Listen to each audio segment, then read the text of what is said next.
select heavy. So there's a lot of like kind of footsies that go around with that too. So these two characters are kind of like hybrid zoners, I'd say. Yeah, I've seen a bit of how Phonon plays. Yeah.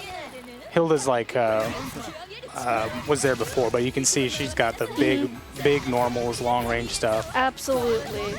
But she also has like some of the few actual like pure 50-50 mix-ups in the game, especially off of that. Oh. So that's kind of that's a new move that she got in this game, the thing going along the ground that puts you in a lot of block stun. And she gets that jump in and can either do an overhead or a low off it. And there was another one there. So that was a great block on it. Yeah. It gets the full screen punish, but not quite the full combo. That's some oppressive gameplay, some big damage. It can be, yeah. And so that's where it kind of goes back to the shield, because shielding will actually reduce the amount of block stun you're in. So it's really important. And then also, if you use the chain shift mechanic when you get the cycle, you get meter for it. And you can use that to try to get in on it. You can also dash block really well in this game, so these are both characters that you need to try to do that against a lot. Yeah, and there's the reset into the overhead.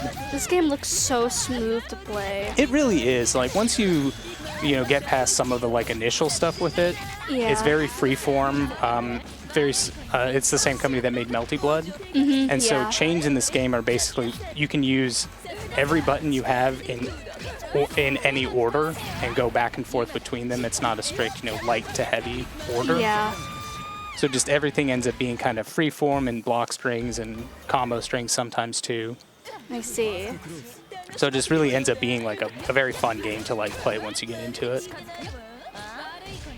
And there's a nice counter hit throw there. Yeah. And so you can see now LuckyStar's got that grid lead here. Yep. But at first it's still going to win the cycle though, so that's something that comes up a lot. Is it's like, okay, yeah, you got hit, but you didn't lose the cycle from like getting counter hit will lose you one, or like I said, an air and shield. Yeah. But now it has to really try to like find the opportune time to use it, because now the timer's run out and it goes back to GenesisDC.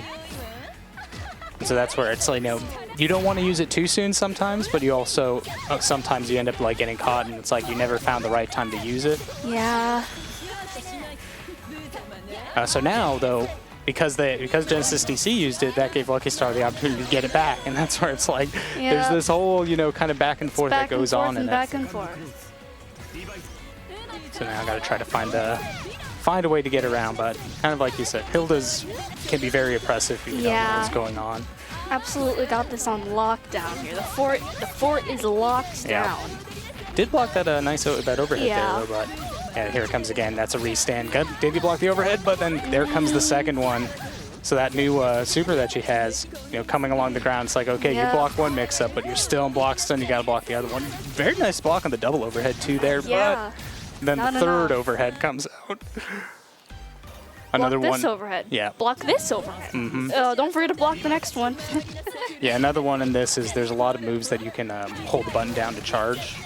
Yeah, they're called charge normals or lots IC of normals. charge inputs. Yeah, so Hilda's just neutral C. If you hold it, becomes a big like overhead spike wheel. Oh, I see. So it's just another layer of it. But then also Hilda has a negative edge move that drops the pin from the sky. That's an overhead. Yeah. Oh, yeah. But then there's the spikes that come out of the ground that are lows and everything. So it's like she's, like I said, a hybrid zoner, but she does have like these kind of high lows that you do have to deal with a lot.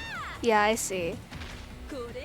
Whereas Phonon ends up being very much more like frame trap heavy. She can cancel out of that into the fireballs, and the fireballs are very plus, especially the air ones. And she does have a lot of extra like air options, but that's might be tough to kind of do against Hilda because because you're too busy. Right. Yeah, you're too busy trying to survive. And you can't stay far enough away from Hilda as Phonon to prevent like an overhead or from prevent one of the anti-airs from connecting. Yeah. So I'm going to try to come in here. That gets a delay. Oh, but yeah, uncharged fireball. GenesisDC with the 2A. I think this one might be cooked. Yeah, that'll do it. It can get pretty esoteric. You've got to know some things about the game to like, or not necessarily about the game, but about certain characters to really play against them.